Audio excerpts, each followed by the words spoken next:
வணக்கம். இது உங்கள் புதுவை தமிழ் சேனல். மூர்த்தி, தலம், தீர்த்தம் ஆகிய 3 சிறப்புகளுடன் மூவர் தேவாரத்தையும் பெற்று மக்கள் பலரும் வந்து தம்மோட காரிய சித்தியை அடையும் இடமாக விளங்கும் திருக்கருகாவூர் கற்பரச்சாம்பிகை முல்லைவன சுவாமி திருக்கோயிலை பற்றி இந்த வீடியோவில் பார்க்கலாம்.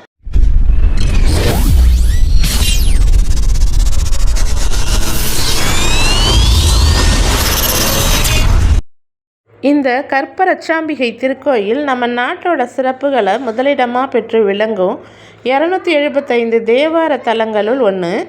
இந்த கோயில் தஞ்சாவூர் மாவட்டத்தில் பாபநாசத்துக்கிட்ட 6 கிலோமீட்டர் தொலைவில் இருக்குது.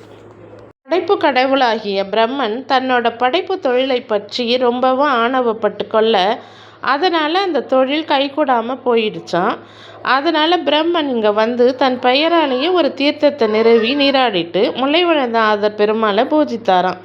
அப்புறம் மீண்டும் படைப்பு தொழில் கைப்பற்றுச்சுன்னு இந்த கோயிலை பற்றி ஒரு வரலாறு சொல்லப்படுகிறது. 4 வீதிகளுக்கு நடுவில் அமைந்துள்ள இந்த கோயில் 460 அடி நீளமும் 280 அடி அகலமும் உடையது. இதுக்கு கிழக்கில் ஒரு ராஜகோபுரமும் தெற்கு பக்கம் ஒரு நுழைவு வாயிலும் இருக்குது.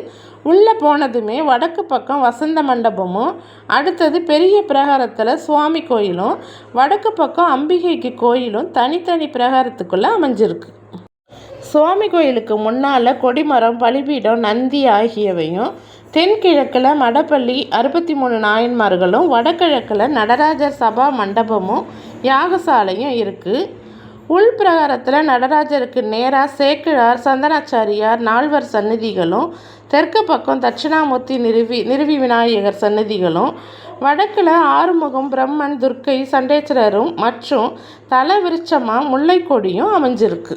இந்த கோயிலில் உள்ள அனைத்து உயிர்களின் கருவை காத்தருளுபவளாய் கண்கண்ட தெய்வமாய் கோயில் கொண்டு அருளும் அம்மை கற்பரட்சகி, கருகாத்த நாயகி, கரும்பனையாள்னு அழைக்கப்படுகிறார்.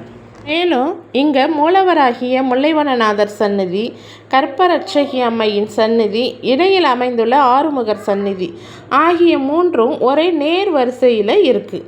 இந்த 3ம் சோமாஸ்கந்த அமைப்பில் இருக்கிறதுனால தரிசிப்பவர்களுக்கு புத்திர பேற்றையும் அது நல்லபடியாக கிடைக்க அக்கருவை காத்தருளுகின்ற அருள் பேற்றையும் வழங்கும் தலமாக விளங்குகிறது.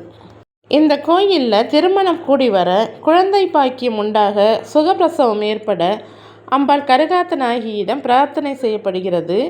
இந்த கோயில் சோமாஸ்கந்தர் அமைப்பில் இருக்கிறதுனால கோயில் பிரகாரத்தை ஒரு சேர 3 முறை சுற்றி வந்தால் தம்பதிகளுக்கு குழந்தை பாக்கியம் கிடைக்கும் என்பது வரலாறு. கர்ப்பமடைந்த பெண்கள் சுகப்பிரசவம் அடைவதற்காக ஸ்ரீ கற்பரச்சாம்பிகை திருபாதத்தில் விளக்கெண்ணெயை வைத்து மந்திரிச்சு கொடுக்கப்படுகிறது.